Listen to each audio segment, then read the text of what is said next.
student of the Neeraj Vidya Mandir, Moha Dongargaon, and we are presenting a podcast on Echoes of the Sky, Aviation, Air Power and Space.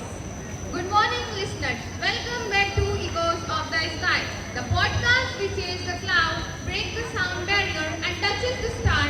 One story time. I'm your host, Lekshmi Khare. And I am Shania Khan. Today's episode takes us on a journey that begins on the windswept beach in North Carolina in 1903 and ends up here far beyond the atmosphere, because today we are talking about aviation, air power and space. That's right, Sanya. From the Wright brothers, where second flight on the rocket has now landed themselves back on the Earth. Humanity's obsession with the sky has not really been the sky at all. It's about freedom, isn't it? The dream of slipping the bond of gravity. Segment number 1. The dream takes flight. Let's rewind. Before engine, before metal wing, there was a myth, Icarus, which flew close to the sun, and the Da Vinci flying machine had really before built that one. And then came December 17, 1903. Kitty Hawk. The two bicycle mechanics from the Ohio proved that controlled and powered flight is just not about the fantasy, that's all about physics, patience and little bit of courage. Just over decades later, the same technology has dragged into the skyward. First, the World War created the air powers into weapons, then fighter jet, then bombers. Lakshmi, I think that this is the strange thing in our human history, that our greatest inventions often fail and the shadow of conflict and air aviation and air aviation uh, grows up in the shadow of conflict. Segment number 2, air power. Yeah, which will bring us to air power. Air forces moves into two dimensions. Navies which add to the sea and the air power which add to the height. Height it is with speed and surprise. Strategists have a long argued that whoever controls the sky and controls the tempo of the ball, radar, side propulsion or the shuttle technology. You know, each and every generation of the air power rewrites the rules of conflict. Sanya, and it's not about the fighter jet and bomber.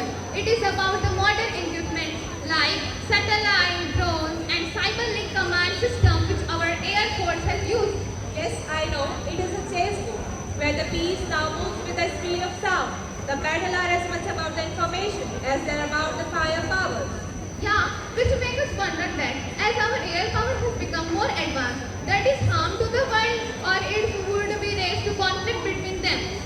Maybe that's the paradox of the every powerful invention.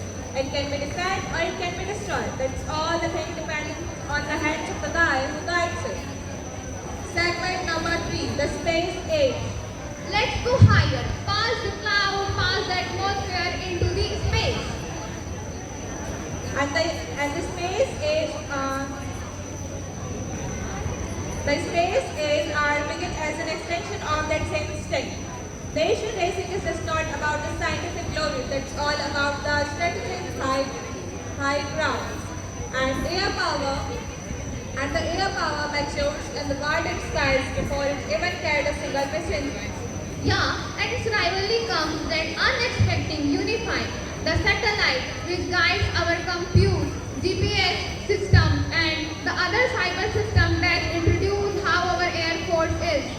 Today, space is just not for the superpowers. Nations across the globe, right there in India also, sending missions to the moon and beyond, and even private companies also launch reusable rockets.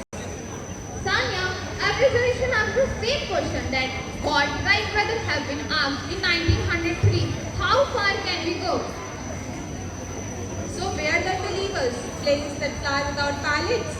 Rockets are built for tourists, not just for the astronaut. And the air power driven by the algorithm as much as engines.